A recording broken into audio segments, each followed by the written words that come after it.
which are recommending our brands globally as well as in India. It has a history of almost 130 plus years. So very strong legacy brands is what Kenvue is also known for. You have the list of brands over here which I talk about, but some of these आपने भी देखे होंगे. You would have seen these as household names while growing up, and you have been using these in your houses. I would assume. Almost 1.2 billion consumers globally हम हर साल touch करते हैं. So काफी बड़ी world's largest consumer health organization is what Kenvue is known as. Some of the big brands for us, जैसे US में Tylenol करके है, Nicorette, Orsin, which is part of the program today. We also have brands in the space of skin, Neutrogena आपको पता होगा, Aveeno. There are global brands including Dr. C, Narvo, etc. And also some more household names like Listerine, Band-Aid भी Kenvue का ही brand है, Johnson's Baby, Aveeno Baby, Stay Free. So it's a very big company with lots of legacy brands, and these brands have helped consumers and patients a lot over the last many years. Strong history of almost 100 plus years. I'll now invite Hitesh to talk a little bit more about PSI. आप सबको नमस्कार. मैं PSI India से as a programme director.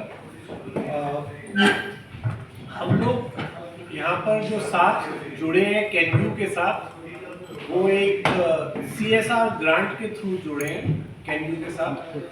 सो हम लोग एक NGO है. We are not for profit organization and registered in India under Societies Act since 1988.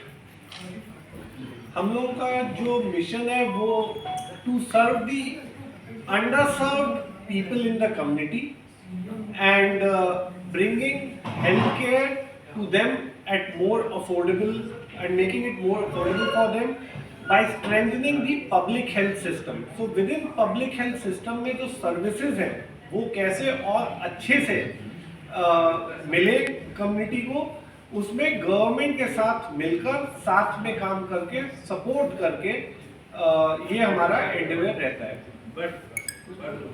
और we have started our operations in India in 1988. जैसे कि मैंने कहा, हम लोग गवर्नमेंट के साथ बहुत क्लोजली काम करते हैं. हमारा एक्सपर्टीज है कि हम लोग सोशल बिहेवियर चेंज, कम्युनिकेशंस और गवर्नमेंट के साथ प्रोग्राम डिजाइन करते हैं. हमारे कुछ MOUs, पार्टनरशिप्स और कुछ पास्ट प्रोग्राम्स इन संस्थाओं के साथ हम लोगों ने रन करे हैं, जिनमें कुछ नामी संस्थाएं Bill and Melinda Gates Foundation, Gates Foundation, USAID और कुछ इस तरह के ऑर्गेनाइजेशंस के साथ भी हम लोगों ने प्रोग्राम्स किए हुए हैं पहले. एंड हम लोग, जैसे कि कोई भी ऑर्गेनाइजेशन किसी एरिया में बहुत स्ट्रांग होता है, हम लोग family planning, maternal health, NCDs, diarrhoea, HIV, tuberculosis, ये हमारे मेजर एरियाज हैं, हेल्थ के मेजर एरियाज जहाँ पे हम लोगों ने काम किया है. एक छोटा सा वीडियो आप लोगों को हमारे PSI इंडिया के बारे में जो हम लोगों ने काम किया है वो आप लोग देख सकते हैं यहाँ पे. मेरा रिक्वेस्ट रहेगा ये आप लोग वीडियो पे थोड़ा सा ध्यान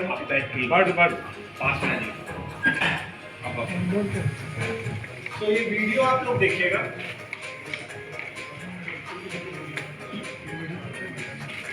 बोलते रहिए, वीडियो चल रहा है अभी. कोई बात नहीं, काम हो जाएगा ना. ये हम लोगों का प्रेजेंस है और जो हम लोगों का इम्पैक्ट है प्रोग्राम का.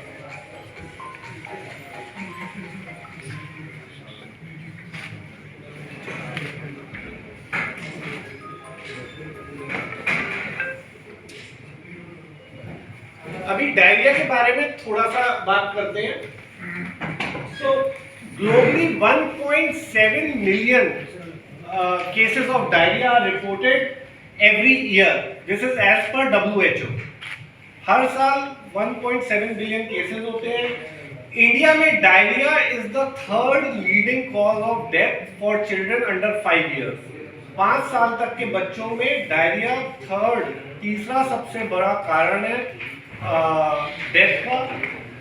अगर आप देखें ये इंसिडेंस है 5.6% एक एवरेज इंसिडेंस है फॉर डायरिया अंडर 5 एज पर NFHS 5। जो लास्ट NFHS 5 का डेटा पब्लिश हुआ है नेशनल फैमिली हेल्थ सर्वे, उसमें 5.6 जो एवरेज इंसिडेंस है डायरिया का वो है। और हम लोग जो ये प्रोग्राम कर रहे हैं वो आगे आप देखेंगे वो जिले हैं जहां पर ये इंसिडेंस से ज्यादा है, इससे ज्यादा है, यानी वहां पे उन जिलों में काफी ज्यादा है इससे डायरिया का इंसिडेंस। ये सर रिपीट में इंटरप्ट कर रहा हूँ। 5.6% ऑफ चिल्ड्रन अंडर 5, इसको इलैबोरेट करिए, क्या किसका फायदा? 5.6% of children under 5 years of age। So under 5 साल से नीचे की जो उम्र के बच्चे हैं उनमें से 5.6% बच्चों को डायरिया होता है। और अगर आप आगे देखेंगे अंडर 5 year चिल्ड्रन में आधे लगभग ऐसे बच्चे जिनको ORS नहीं मिलता है या वो नहीं लेते।